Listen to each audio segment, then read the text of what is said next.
Let me ask you a question. Give me an example of something that you think most dramatically illustrates the change in Britain with the arrival of the Romans. What's that? Amphitheatres? No, not that. I haven't done that. Something else. Amphitheatres, as if I'm talking about amphitheatres. No, of course, I'm talking about bathhouses. The Roman bath. The big Roman bath. An incredibly Mediterranean style of local gossip hub that must have left the natives in Britain reeling at how filthy they were. I mean, do not be mistaken. The idea of having a bath was an absolute novelty to the natives in Britain. And yet the Roman bathhouse sensation was rolling out before the 1st century AD was out. In this film, we'll be looking at 3 striking examples of Roman bathhouses in Britain, including what this bathhouse Hypocaust looks like now. We're focusing on military bathhouses today. Why were they frequently outside the fort? How did they work? The mechanics? The bathing ritual. But as ever with Roman Britain, there is a dark underbelly to this story, and we'll be having a look at that too.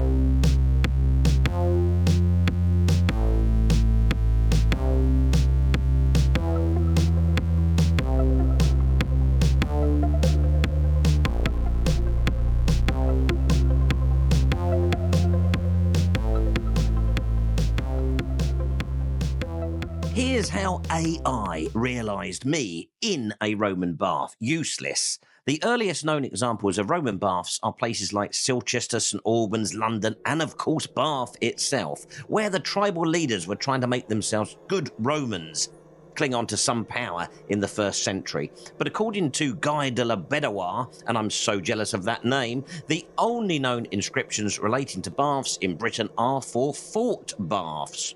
And we should consider these as not exclusive to soldiers. Many of these forts had a life of 350 plus years, with civilian settlements outside and inside. The Romano-British would have been aware of them.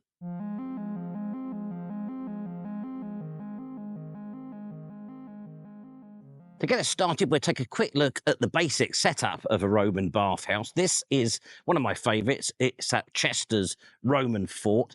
It's a little way from the fort, outside of the fort. We'll talk about the reasons for that a bit later on. Right next to the river for easy drainage. The latrines are down there, and you can see very clearly where they are headed for. But I am here in the changing room, and it really... well, it still is a magnificent sight. What this must have been like back in the day. If any native Brits got in here, what would they be thinking? I love the alcoves, but this is where people would arrive and get changed, ready for their bathing ritual. So the latrine is just down there, and I can see the outflow of that. It's a bit horrible, isn't it? And look, straight out into the river. How times change. Our water companies would never do that nowadays, would they? And then out from the changing rooms, we come out into here with options. Options like, that way we've got the cold plunge baths. That way we've got a dry heat room, so a hot room, but dry. And then in front of us, we've got steamy heat. I'll jump into this steam room, first of all, to explain how it works. A bit like a Turkish bath. Because over here in this beautiful alcove recess, as an estate agent would describe it, there was a fountain. So we've got hot air under the floor, fountain here, cold water pouring out, flowing over the edge, basically hitting the floor. Hey presto, steam. And then YouTube pointing, we have a hot bath at that end of the room. Oh. And then this is a more gentle heat, the first warm room. Hang on. I'm back in the lobby, turning now into this room, which is one of the first of 2 dry heat rooms as opposed to steamy. And this is the hottest of the rooms here at Chester's. There are still some, I think, of the original slabs on the floor here. This room is right over the furnace. You can see the stoke hole directly outside underneath this. So this room would have been baking. Back down the lobby to the cool-down room. So this would have had cold plunge pools in it. Interestingly, this raised small one here, must just be for one person, was a later addition.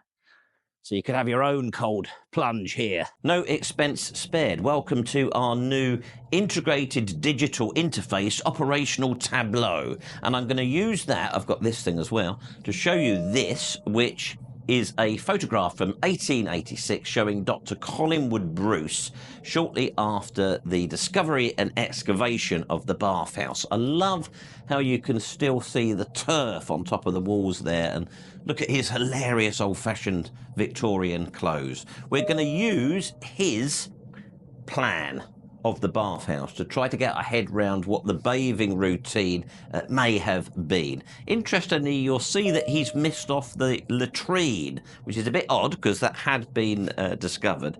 Possibly he was an early shareholder in United Utilities. So the user would come in via the porch into this room here, the apoditerium. So that's the changing room, that room with those amazing niches, which may have been where they deposited their clothes. May have been statues, we don't know. And then into this room, the helpfully named tepidarium. So this is a moderate heat in this room to get the pores to open up. You'll see it's a little way away from the furnaces. After a session in there, through to here, which is the less helpfully named caldarium, but that's actually a hot room. So they'd spend some time in there. There's an actual hot plunge pool in there as well. And then probably go through to that lobby so that their slave could scrape using a strigil all the muck off of their back. Then through to the frigidarium, the cold room, where the slave would probably have ladled cold water over them to wash them off. They may have taken a plunge in the cold pool. And then through possibly to there, the sudatorium, for some dry heat. Now here's Sherwood Holmes's later plan, which is really charming. You'll see he's drawn some of the loose sort of items onto that, and you can still see those. They're still laying around there if you go and visit the bathhouse at Chester's, which I hope that you do. But the one thing we haven't got at Chester's is we can't see a Hypocaust.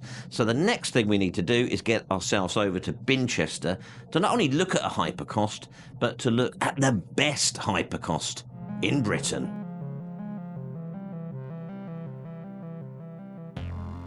I have arrived at Vinovia, Binchester Roman fort, where we apparently have two of the best preserved Roman baths for our big Roman bath story in the UK. I'm a little bit concerned, though.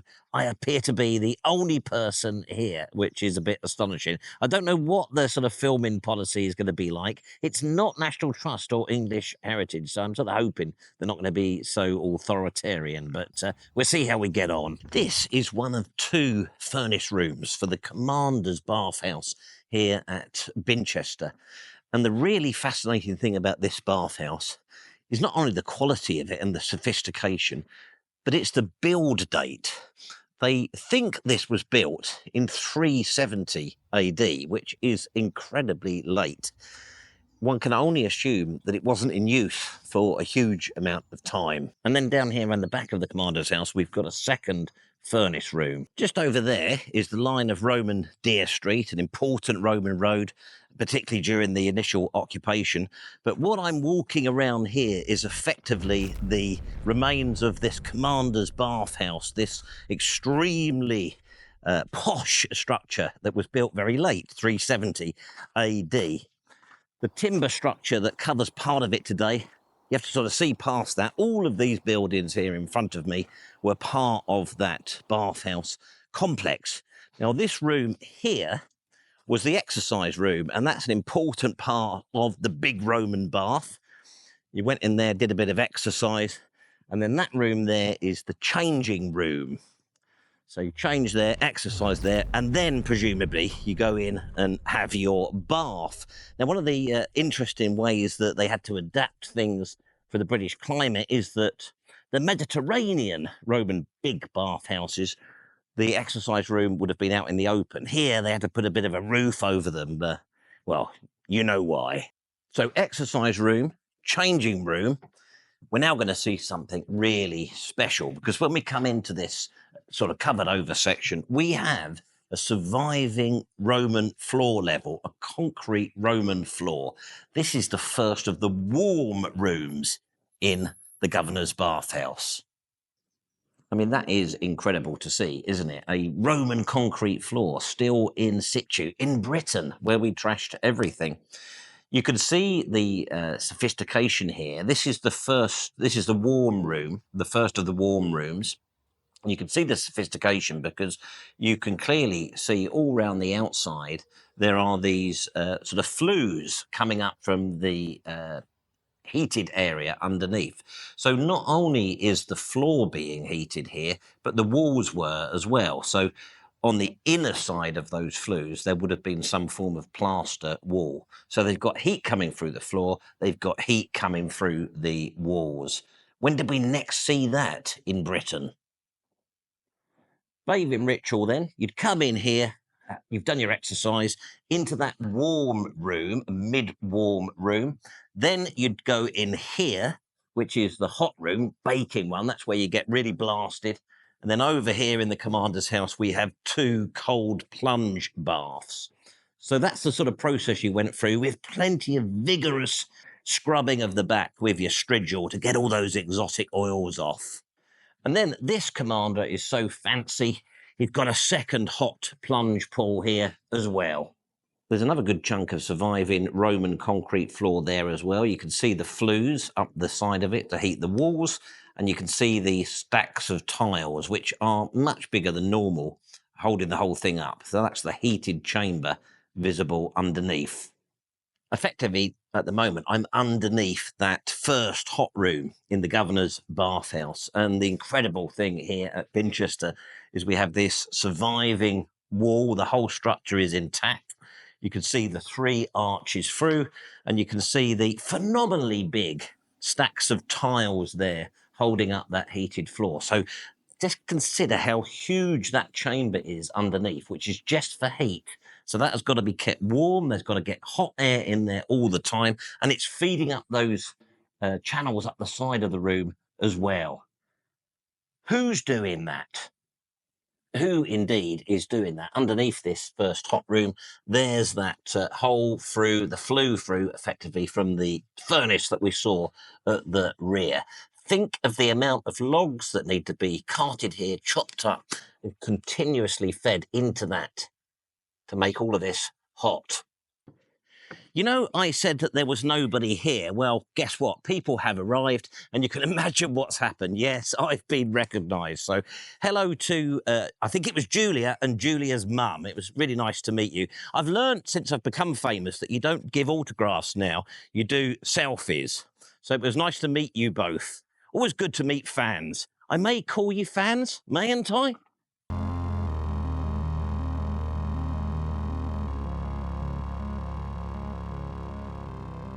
That, then, is the governor's big fancy pants bathhouse here. A very late one, say 350, 370 AD, something like that. Extremely late, extremely sophisticated.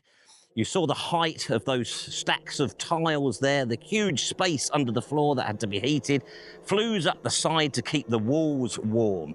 They had a large metal tank in there to hold the heated water, and they had lead pipes, but obviously don't try that at home. However, we know that Deer Street and the fort were here. They arrived here in the 1st century AD, in the century in which the Romans occupied Britain.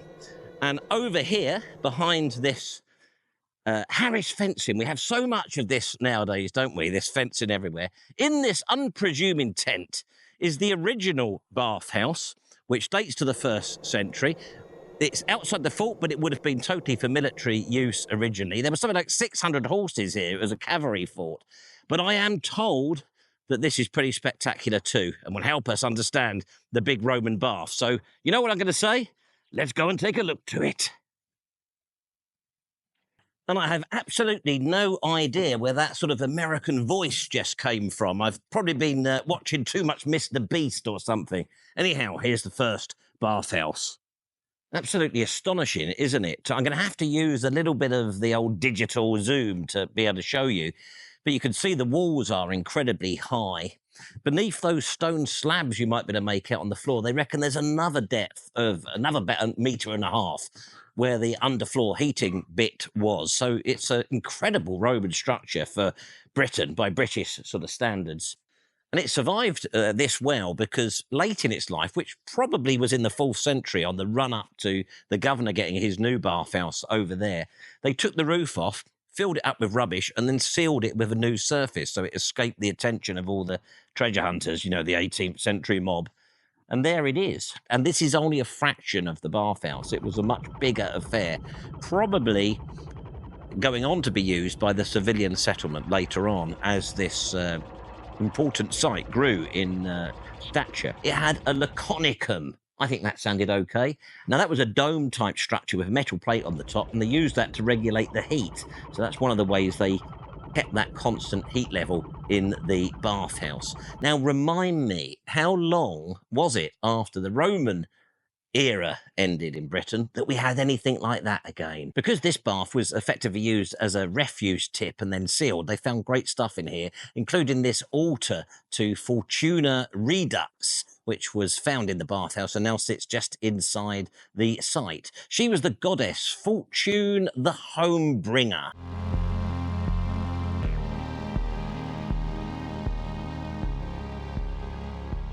We've seen two pretty impressive bathhouse setups at Vinovia and here at Chester's. But it was interesting, whilst I was at Binchester, I got chatting to the chap there, really nice guy, actually, and he was so enthusiastic about the sophistication of that governor's bathhouse there, and I understand that. But then I asked the question, who kept this going? And his face dropped a little bit, because there is this truth, isn't there, about Roman Britain? It's very easy for us to look back, knowing how rubbish things became for hundreds, 1,000+ years after the Roman period ended. It's easy for us to look back with admiration at what they achieved. But as he said to me, the reality was that heat had to be maintained all day long. And that means just one thing: the governor's slaves were doing it. So people who had no freedom were having to chop the wood, keep that furnace going, keep the temperature right. They probably never got to use the bath themselves, did they? I know there's this modern thing, we want to try and make the past all smiley and happy, and there is evidence, isn't there, that the Romans treated slaves sort of okay sometimes. But the chances are those guys that were slaving away next to that raging furnace all day long, whilst the big knobs were up there having a great time with their strigils, never experienced anything like that themselves. I asked a question at the beginning of the video as to why so many of these bathhouses are located away from other buildings. You know, it's not always the case. In some of the towns, they are near the Forum. But in other towns, they may have started there and then they were moved away. And the answer to that is pretty simple. With those furnaces underneath raging away 24/7, there were a lot of fires. One of the earliest bathhouses in Britain at St Albans, for example, burnt to the ground in the mid-2nd century. And of course, the most famous bathhouse in Britain, Bath, that burnt down as well. It had, in its first iteration, had a fairly conventional roof. So there was this move to go for vaulted roofs thereafter, so that there was more circulation, less problems with the heat and the steam. But that then required these buildings to be sort of really strong. And that's the reason why so many of them are what remain of Roman Britain today, with their huge sort of buttressed walls to support that vaulted roof. I've popped over the other side of the river to Chester's Roman Bridge abutment for the outro. And it's fascinating to see the place like this, because this is normally all full of water here. But it's been so dry lately. In fact, when I filmed a video here ages ago, LTVs might remember it, I filmed my feet underwater on this bridge platform. But this is how dry it now is. Well, I think that's amazing, seeing that like that, all dry. Those of you with a good memory who saw my video a long time ago here will know what this being dry means, but we'll come to that. First of all, let's just wrap up on the big Roman bath.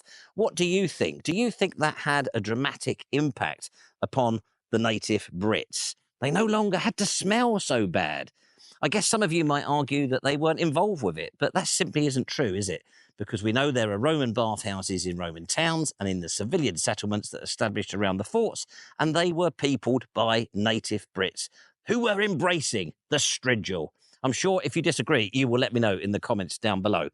In terms of outro this week, you have a choice. You can either have another Roman joke by Jim Murray, who, don't forget, he wrote for Frankie Howard, or, because this is all dry, I can show you the Roman phallus that is carved onto the bottom of this bridge abutment. Let me know what you want to do. Oh, that was pretty resounding. You want to see a phallus? So thanks for watching. The phallus is over there. It's going to be on your screen now, and I'll see you next week. There it is, and I don't know if you can see, but people have been so keen to see it, they've dug a hole.